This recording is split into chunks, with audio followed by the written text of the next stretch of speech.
2026 Formula One car has just been unveiled, and they are narrower, shorter, and much more advanced than what we have now. Guys, welcome back to Racing Direct. I am Kyle, and today we got some massive news from Formula One. We finally got our first look at the 2026 cars and obviously the new regulations that are coming into place. There's a lot to dissect here. We're going to get into all of it. So of course, I remind you to hit those magic buttons, subscribe, like, share, leave your comments. Let's dive right into this. So yes, here on screen is your first look at the 2026 Formula One car under the new regulations. Obviously, things are looking very different. A lot is changing, and the first thing you'll notice is these cars are much smaller than what we have now. Starting off with the weight department, these cars are shedding about 30 kilos off of the current generation, which is a huge weight reduction, and this is honestly very good for racing.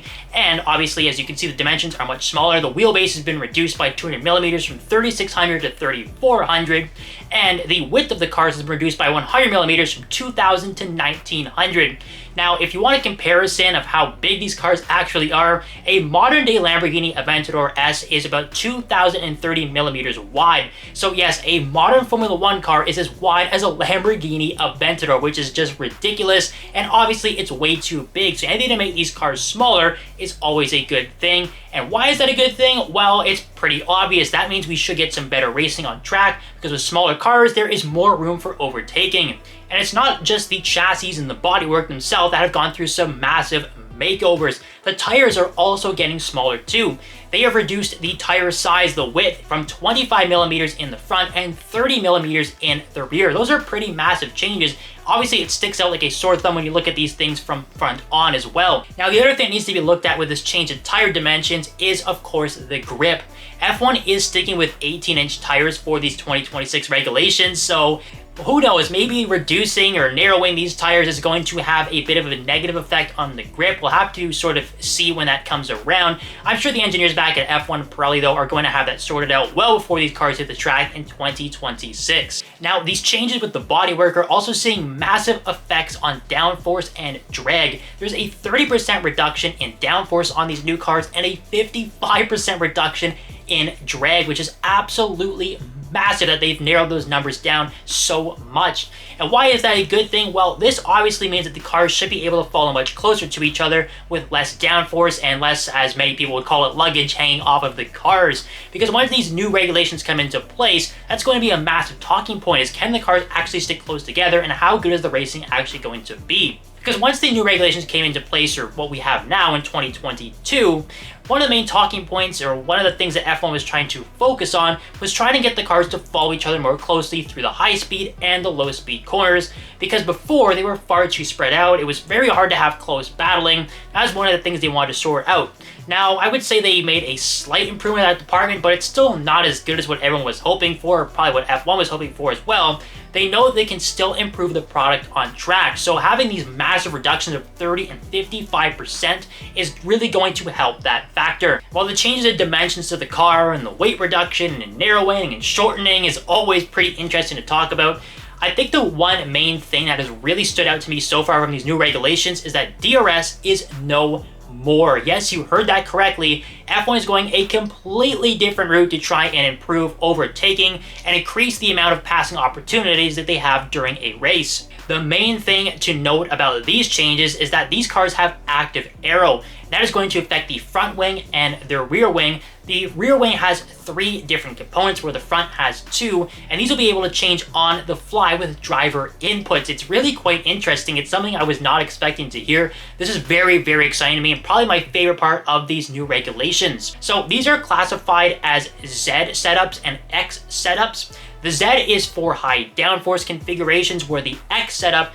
is for low drag on the straightaways. Now, obviously you could say it's kind of similar to DRS, however, there are some monumental changes happening. Of course, there's a lot more than just opening the rear sort of letterbox opening you have on the current wing. There's more components. It should have a much bigger effect on the increase in power and straight line speed, as well as the downforce in the lower speed corners. That's incredibly important as well when you're taking so much downforce away from these cars that you can actually change modes on the fly. And F1 has stated that there will be designated X mode or low downforce areas, kind of like there are right now with DRS. However, you won't have to be within a second of the car in front of you. You can pretty much use it whenever you want, which is very exciting. And that was one of the main gripes I had with current DRS, was that having it within a second kind of negates having any sort of battle on track. You get within a second of the car in front of you, and you'll just fly by on the front straightaway. It's not really that exciting at all.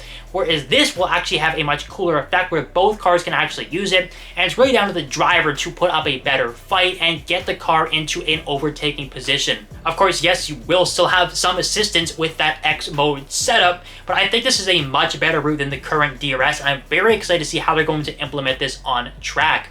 And honestly, X mode zone over DRS zone, that sounds just way cooler. The other interesting thing to note is that the X mode and Z mode, that's not actually the real replacement for DRS. The real replacement is a brand new push to pass mode. Now, I'm assuming this is going to be sort of similar to what they have in IndyCar, where drivers get a set amount of extra boost that they can use throughout the Grand Prix, so they can flick a switch on the steering wheel or press a button, and they'll be able to up their power output from their electrical unit. Now, the reason why this is sort of like DRS, there won't be any push-to-pass zones. You can use this whenever you want throughout the lap, but it will be only available once you're within a certain amount of time or the gap is short enough to the car in front of you. So it doesn't sound like the leading cars will be able to use the push-to-pass. It'll only be the following cars. So between that and as well as the low drag X mode, there's going to be a lot of opportunities for overtaking. Now, obviously with all of these changes to the sort of push-to-pass system and all these new components they're putting into the electrical department, obviously it's going to call for drastic changes to the electrical components on these cars, and boy are they ever bringing the heat.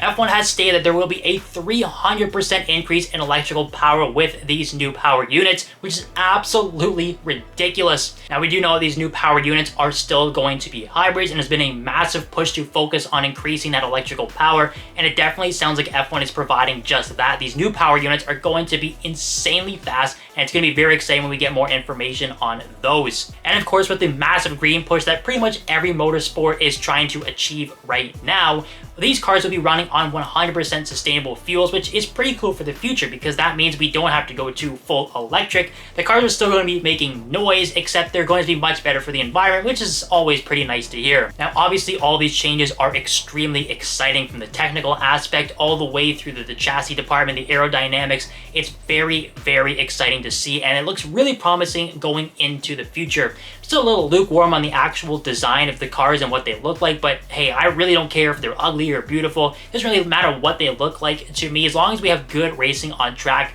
That's all I really care about at the end of the day. Of course, yes, beautiful cars are always nice. Those are the ones we always seem to remember. But first and foremost, they need to focus on creating good racing. And I'm really hoping that these new regulations are going to do just that. Now, look, personally, I was never a massive fan of modern day DRS. I understand why they did it in the first place, to try and increase overtaking. But ultimately, I don't really think it ever worked out, and I'm really not going to miss it.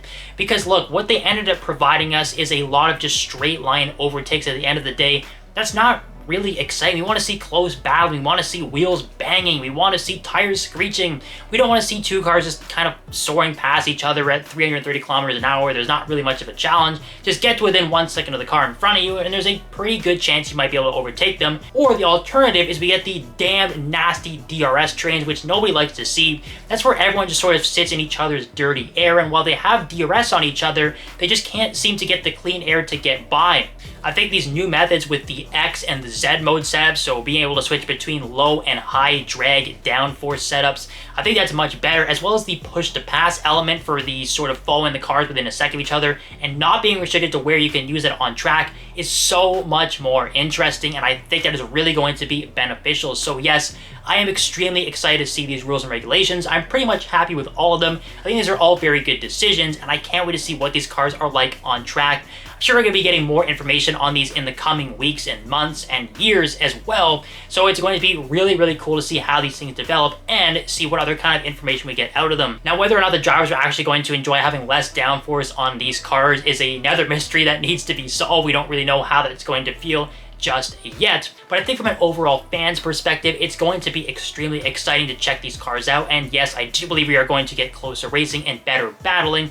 And hey, that's what it's all about at the end of the day. So guys, of course, I want to hear your thoughts on this because this is the future of Formula One. We're going to be seeing a lot of these cars in a couple of years, and it's going to be extremely exciting to see what they actually race like when the time comes. So give me your thoughts on these new regulations. Are you happy to see DRS go? Do you like the new push to pass element? Do you like the X and Z setups? That's something that really caught me by surprise and I'm very excited to see.